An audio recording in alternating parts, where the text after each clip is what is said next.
saludando primeramente a la docente y todo eso.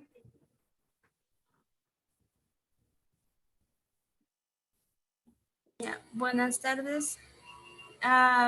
Bueno, yo hago las primeras preguntas. ¿Cuál es su nombre?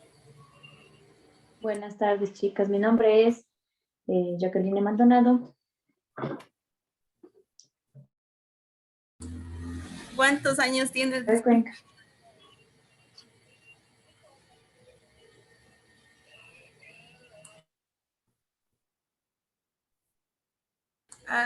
¿Qué carrera estudió? ¿Y cuántos años fue su carrera? Ya, yo estudié la carrera de Psicología Clínica en la Universidad de Cuenca, 5 años, más o menos. Son 10 ciclos. ¿Y cuántos años ya viene usted trabajando en psicología clínica? Yo me gradué recientemente, el año pasado, y he venido trabajando desde ahí. Y anteriormente ya he trabajado en mis prácticas preprofesionales como psicóloga clínica. Sigan ustedes, mujeres. La siguiente pregunta.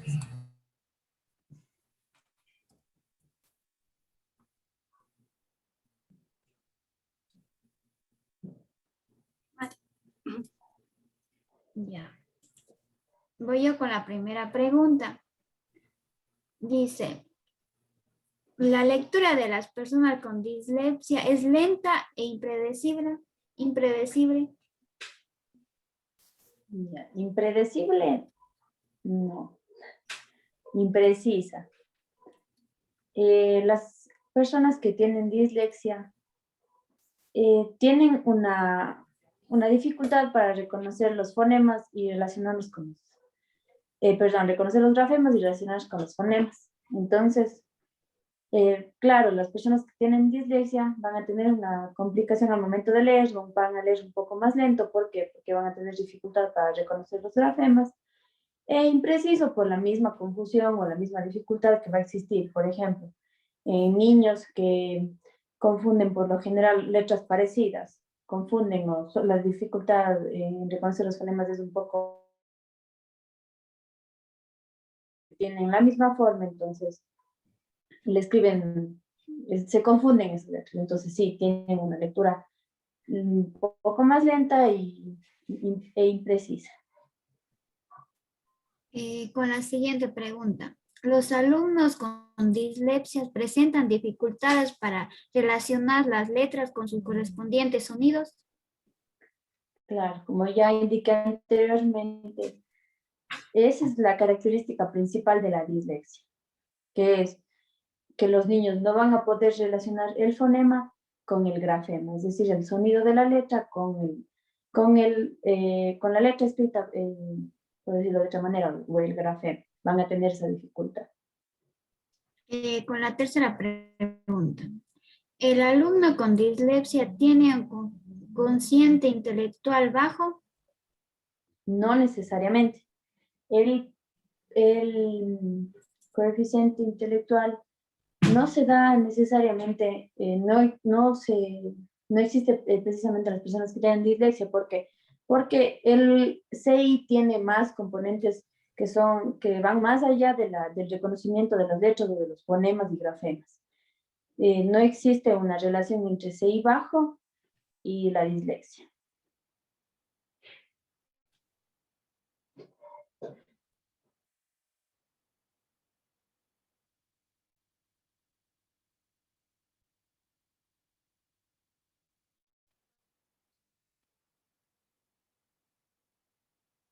Mija, tu micrófono está apagado, Jessica. Ah, perdón. Es que como estábamos hablando del trastorno de la dislexia, o sea, mi pregunta es si existe alguna medicina o cómo se cura la dislexia. La dislexia no se cura con un tratamiento farmacológico. Lo que se debe, la terapia o el tratamiento que se necesita en el caso de la dislexia es un trabajo multidisciplinario de varios especialistas. En primer lugar, se debe descartar cualquier anomalía a nivel, por ejemplo, ocular, auditivo, que no le permita al niño, o bueno, primero para que se dé un diagnóstico claro de dislexia exactamente. Luego el tratamiento se realiza de manera coordinada con apoyo psicopedagógico, con apoyo psicológico y además con orientación.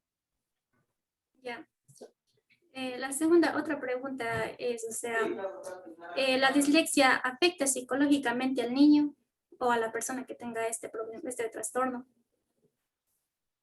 Claro que afecta psicológicamente, es más, es fundamental que el psicólogo acompañe el tratamiento de la dislexia. ¿Por qué? Porque el niño siempre, hablemos de un niño, por ejemplo, un niño que tenga dislexia o que sea diagnosticado con dislexia, él va a tener frustración al momento de darse cuenta que él no va a poder leer como los otros niños que leen más lento, como decíamos antes, de manera imprecisa, va a tener sus complicaciones. Por eso, de manera psicológica se trabaja eso, la frustración, el control de impulsos, se también trabaja habilidades sociales. ¿Por qué? Porque el ambiente educativo va a hacer que el niño se vea en desventaja. ¿Por qué? Porque siempre van a haber estos roces con otros niños e incluso en ciertos casos hasta con los docentes. ¿Por qué? Porque la capacidad del niño para poder leer o para poder escribir va a ser diferente, más no se le tendría que discriminar, se tendría que trabajar de una manera acompañada con docentes, eh, con los alumnos, incluso para que tenga mayor aceptación dentro del aula, incluso con los papás. Es fundamental el apoyo psicológico. Ya. Otra pregunta igual. ¿Cómo se podría ayudar a los niños con este trastorno? O sea, ¿qué recomendaría usted a los padres? O sea, ¿cómo podrían ayudarles a ellos con esto? Los padres van a ser perdón. O sea, ¿qué le recomendaría usted a los padres ante esto? Ya. Los padres son el principal apoyo de los niños. Si bien el niño va a ser quien lleve el tratamiento psicopedagógico, los refuerzos a nivel académico, los papás van a ser quienes estén acompañando al niño, estén motivándolo a que, a pesar de que tiene una condición distinta, no es que no va a poder, el niño va a poder hacerlo, claro, pero a un ritmo diferente. Entonces el niño tiene que apoyar, los papás tienen que apoyar al niño, tienen que ser, los principales actores deben conocer muy detalladamente cuál es el proceso del niño, cuál es la condición del niño, ¿para qué? Para que no digan, no, es que él hasta suelen utilizar términos muy desagradables, como por ejemplo, él tiene retraso, porque no puede, o no puede esto, no puede el otro, no puede escribir, no puede leer, no. El papá tiene que conocer qué parece el niño y cómo va a poder ayudarlo, tiene que estar al frente de todo, con los docentes, e incluso, si es posible, tendría que estar acompañando al niño también como le digo, en la escuela. Siempre tiene que estar ahí. ¿Por qué? Porque podemos trabajar con los docentes, pero ellos no son el principal apoyo del niño. Los papás van a ser quienes estén siempre ahí, además en quienes el niño más confía. Entonces, el papá tiene que ser el apoyo incondicional del niño y además tiene que conocer muy bien la condición de él y conocer qué profesionales van a poder trabajar para ayudarle a que la dislexia que tenga el niño vaya siendo menor y vaya a poder desarrollarse en el ámbito educativo. ¿Por qué cree usted que se produce este trastorno de la dislexia? Hablando como causas de la dislexia. Sí, algo así. Ya. Las causas de la dislexia son a nivel biológico, se puede decir. Un niño que nace prematuro tiene una mayor predisposición a padecer dislexia, así como si existen problemas al momento del nacimiento. Esos van a ser siempre factores de riesgo para que se produzca la dislexia. Además, existe también una predisposición genética. Entonces, si el papá tuvo dislexia o la mamá, existe una posibilidad de que el niño también padezca de esta enfermedad. Además, otro factor importante es que hay un retraso en la maduración del niño. Entonces, ¿qué pasa? Ahí el tratamiento adecuado sería mayor estimulación a nivel académico, psicopedagógico, además, como ya decimos, psicológico, que va a ayudar a que va a permitir que el niño vaya mejorando en sus capacidades. ¿Existe tal vez así algunos lugares para que puedan ayudar a estos niños con este trastorno? Tal vez. Claro, como decimos anteriormente, el trabajo es multidisciplinario. Entonces, ¿a qué lugares pueden recurrir los padres del niño? Pueden recurrir a centros psicopedagógicos que manejen con profesionales de diversas ramas. Incluso, como decía, para el debido diagnóstico, para un diagnóstico correcto, es importante que trabaje con un oftalmólogo, con un fonoaudiólogo, en general para ver cómo están esas capacidades del niño. Y por lo general son centros pedagógicos que no podría decir nombres porque hay varios, pero sí a los que pueden recurrir los padres para que les ayuden a los niños que tienen o que hay un diagnóstico presuntivo de dislexia. Ya, muchísimas gracias. Mi compañera tiene una pregunta, no sé si... Claro. A ver, disculpe, a ver, mi pregunta es del autismo. Digamos, el autismo, ¿a qué edad es más notable? Es más notable. Sí, digamos, ¿a qué edad se puede diagnosticar? Disculpe. El autismo a una edad en la que, bueno, el autismo en general se puede notar desde el nacimiento del niño, porque el autismo principalmente es esa falta de contacto con el mundo, con el entorno social del niño. Entonces, desde el nacimiento, podría decir que desde los 2 años, pero desde el nacimiento hay, como no puede hablar el niño, o sea, hay una mayor dificultad para detectarlo, sí, pero desde que el niño empieza a hablar un poco, bueno, a querer hablar, siempre va a existir esta carencia o esta falta de vínculo con el entorno social del niño. Desde ahí se puede observar el autismo.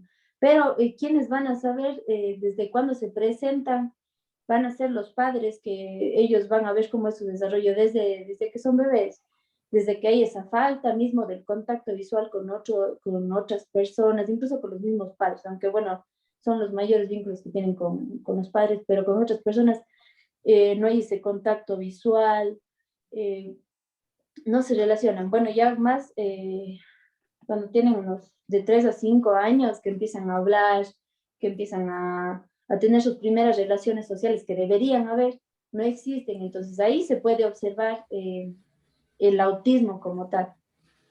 ¿Y cuáles son las causas del autismo? Las causas del autismo son más genéticas, son más biológicas.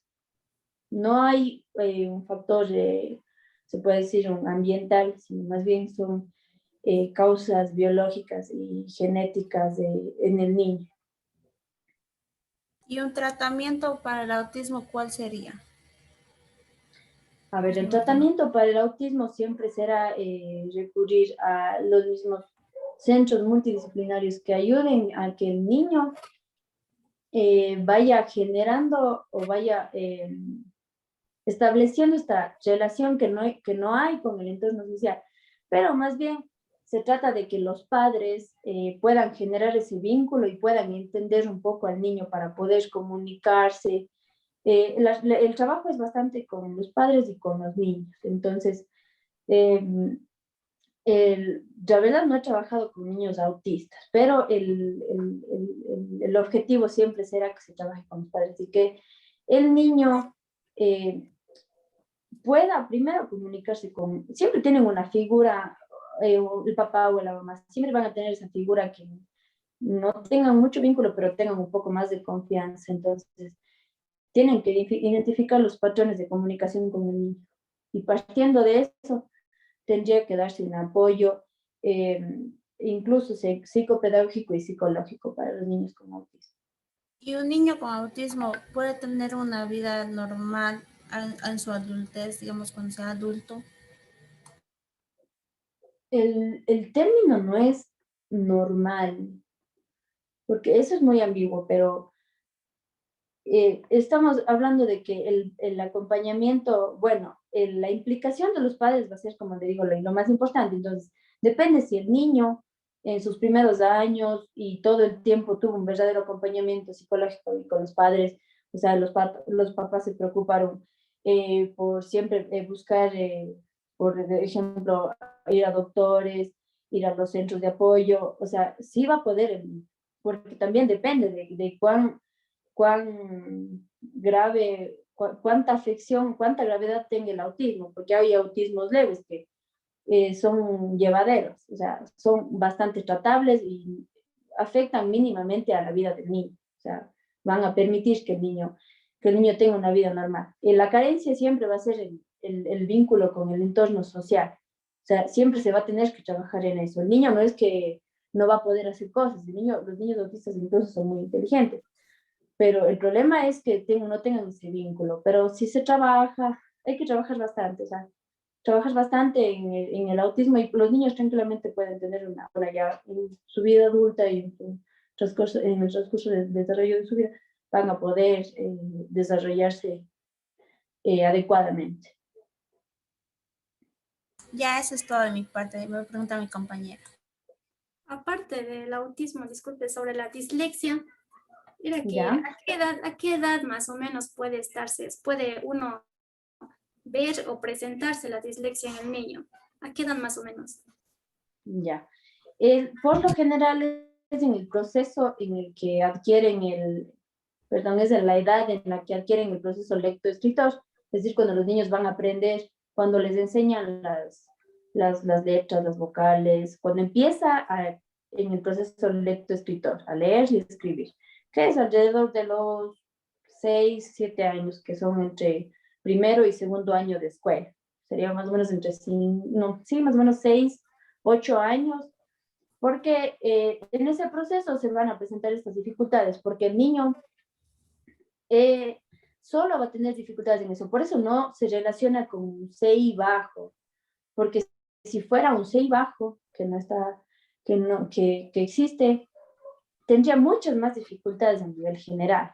O sea, no serían solamente en el proceso de lectoescritura. Por eso no se relaciona. Entonces, en la edad de 6 a 8 años, casi 7 a 8, se podría detectar la dislexia después de un tiempo en el que el niño no pudo adquirir el proceso lectoescritor, de que el docente, tanto el docente como los padres hayan prescindido de todas las herramientas a su alrededor, de que fuera de que ya hayan tenido un ambiente estimulante para el niño, de que, por ejemplo, haya tenido clases de refuerzo, haya tenido clases de recuperación, como le llaman en el ámbito educativo, fuera de ese periodo en el que ya se haya descartado todo ese refuerzo académico, ahí se puede diagnosticar la dislexia. Y claramente tiene que ser un diagnóstico muy exacto y preciso, sentado con bases, con pruebas, se puede decir, confiables. Yo pensaba que pensé que es posible que se puede evidenciar en la edad preescolar, antes de los 6 años. Sí es posible entre los 4 y 5, porque los niños piensan que a esa edad ya dicen pocas palabras y se pueden confundir, como usted nos dijo anteriormente, que, por ejemplo, la pelota puede decir petola, polota, lo que sea, pero se confunden en eso. Pero en la edad preescolar también sí pueden, ¿verdad? O sea, se puede más o menos. Se evidencia más, como te digo, en el proceso lectoescritor, porque ahí es cuando escriben, y por ejemplo, la D le hacen la B, y por eso no pueden leer bien. O sea, ahí se evidencia más. También sí podría ser casi desde los 5 años, pero ahí no es tanto una dislexia, más bien se trataría de una deficiencia a nivel fonológico, más que una dislexia como tal. La dislexia se puede diagnosticar después de que en el proceso lecto-escritor tuvo dificultades, porque ahí es donde más se va a evidenciar claramente. Gracias. Mari, tú vas a preguntar algo. Ya. No sé si nos puede dar algunas actividades o tips para poder trabajar con esos niños con ese trastorno. A ver, niños con el trastorno de dislexia. A ver, primero, ustedes están estudiando psicología. Educación inicial. Educación inicial, ya. A ver, ustedes como docentes, el trabajo suyo es darle todos los refuerzos al niño a nivel académico para que eh, ustedes puedan descartar que, a ver, siempre va a ser un trabajo, como les decía, multidisciplinar. Entonces, claramente se tienen que realizar adaptaciones curriculares con niños con dislexia, porque no van a trabajar al mismo ritmo que los niños que no tienen, que tienen, digamos, una capacidad adecuada para leer y escribir. Actividades para trabajar en dislexia. Ustedes solo tienen niños, ya hacen prácticas con niños de educación inicial, solo en primer año. Y ya Sí. tienen diagnósticos de dislexia. Ajá. Y son diagnósticos seguros, o sea, son diagnósticos confiables y con un buen tiempo digamos, con el tiempo establecido para diagnosticarlo. Por ejemplo, Sí. cuéntame un caso. Por ejemplo, bueno, me imagino, no sé, pero digamos que un niño o sea, viene a mi salón y aprendemos a convivir y ya tenga, digamos, síntomas de ese trastorno, porque yo ya le observo que no puede decir bien algunas palabras, o también se podría decir que ellos no, o sea, no a las actividades que sea de formar, yo que sé, oraciones así seguidas, o sea, palabras completas, digamos, solamente me menciona así como que media palabras como que no se le entendiera el diálogo con el niño. Ya. Mira, ahí depende bastante de cómo sea la estimulación para el niño. Por ejemplo, hay niños que desde pequeños siempre están bueno, conozco un caso que una mamá que trabaja y tiene a la niña joven, entonces siempre le está estimulando y ella ahorita está recién en primer año y ya sabe contar y sabe muchísimas, tiene un vocabulario extenso y sabe hablar muy bien. Ahora, siempre va a depender cómo sea la estimulación en la casa. Porque, por ejemplo, si el niño, por ejemplo, dice agua y no dice, mami, quiero agua, entonces eso se debe trabajar con los padres. Entonces, si los padres solo dicen, ya, dijo agua, entonces quiere agua. Entonces, no, eso se tiene que reforzar con los padres. Los padres tienen que trabajar bastante en eso, en que hablen, o sea, ustedes deberían hablar con los padres, ¿para qué? Para que en casa, ¿qué pasa? Les digan, a ver, tienen que hablarles claro.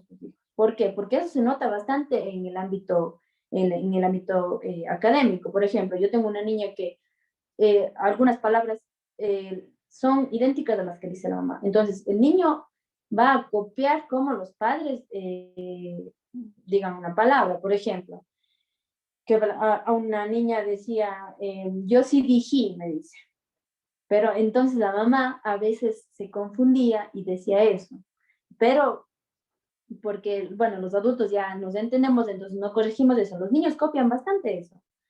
Sería bueno que, o sea, que si hay un caso en que un niño no dice oraciones completas, como me decías, que no precisamente es dislexia, se puede trabajar con los papás. A ver, él dice eso, quiero que trabajen en qué, en oraciones completas. No es que el niño solo dice agua y ya le van a dar agua. Entonces, tiene que decir, mami, quiero agua o quiero agua, simplemente.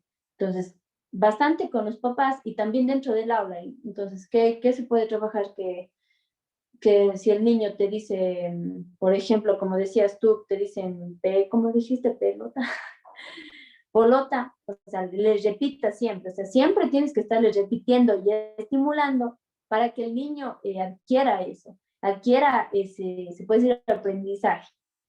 Los niños son como una bolita de plastilina, podemos moldear. Entonces, como están en edad inicial de 4 o 5 años, son bastante, tienen bastante plasticidad para eso, o sea, se les puede moldear, se puede decir de alguna forma. Entonces, siempre tienen que utilizar bastante el material estimulante. Ustedes tienen que descartar que no haya sido que faltó, por ejemplo, repetirle 10 veces más la palabra. Siempre tienen que estar repitiendo y corrigiendo y corrigiendo. Y obviamente tampoco con amor se puede decir, con un poco de suavidad, no muy rígidos, porque los niños son muy sensibles, entonces se asustan si tal vez oyen un grito o si es que les da vergüenza delante de otros. Entonces, no, hay que hacer de una manera que el niño pueda adquirir eso, o sea, lo tome y vaya aprendiendo. Ya te digo, repitiendo. En la repetición se va a hacer se puede generar un conocimiento significativo de las palabras. Porque la dislexia como tal es la confusión de los fonemas con los grafemas, pero ya en el proceso lectoescritor, o sea, cuando están escribiendo, leyendo y escribiendo.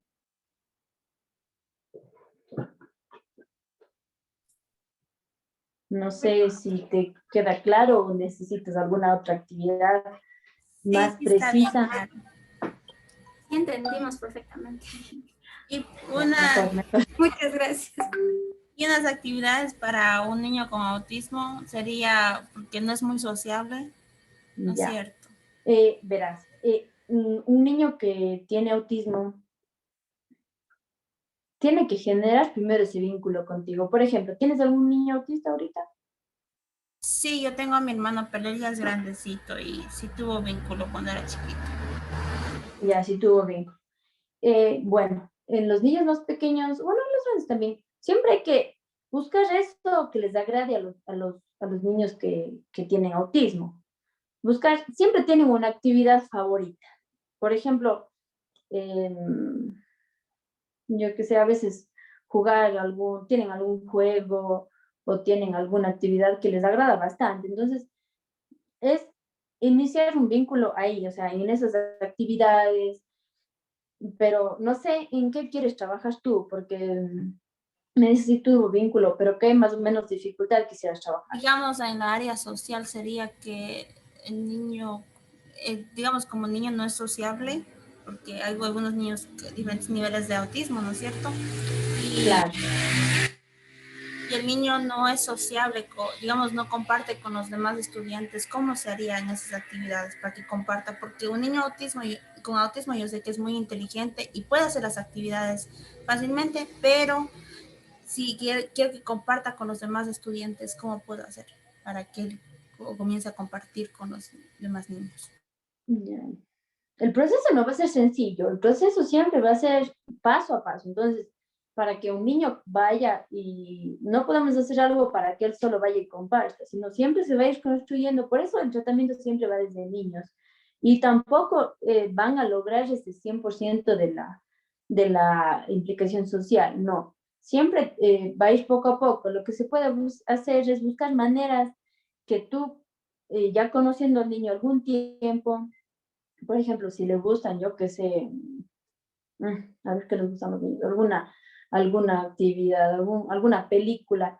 Entonces vamos a hacer, por ejemplo, de Paw Patrol, entonces, que he escuchado a los niños que les gusta esto de los cachorritos. Vamos a hacer como si estuviéramos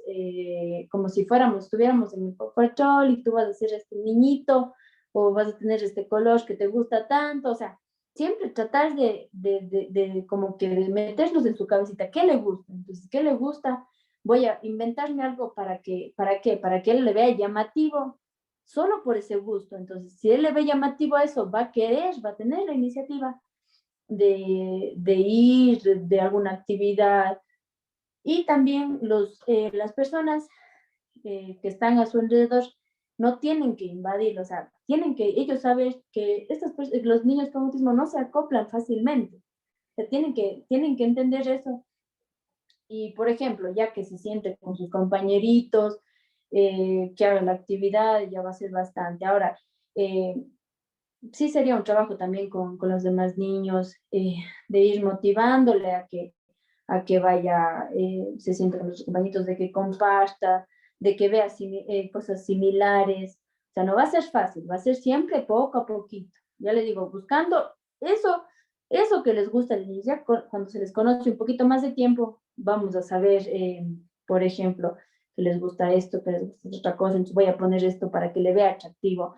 Eso ahí juega bastante nuestra imaginación, ustedes como docentes, bueno, y nosotros como psicólogos.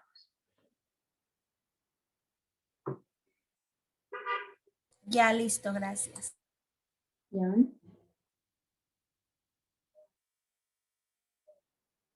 Más preguntas, chicas, algo no les queda claro. De mi parte ya no hay más preguntas, ya creo que sí entendí perfectamente. No sé. De mi parte también, muchas gracias. ¿Ya? Igual de mi parte, gracias, muchas gracias. Bueno, muchísimas Listo, gracias chicas, por esta entrevista ya. A ustedes, chicas. Gracias.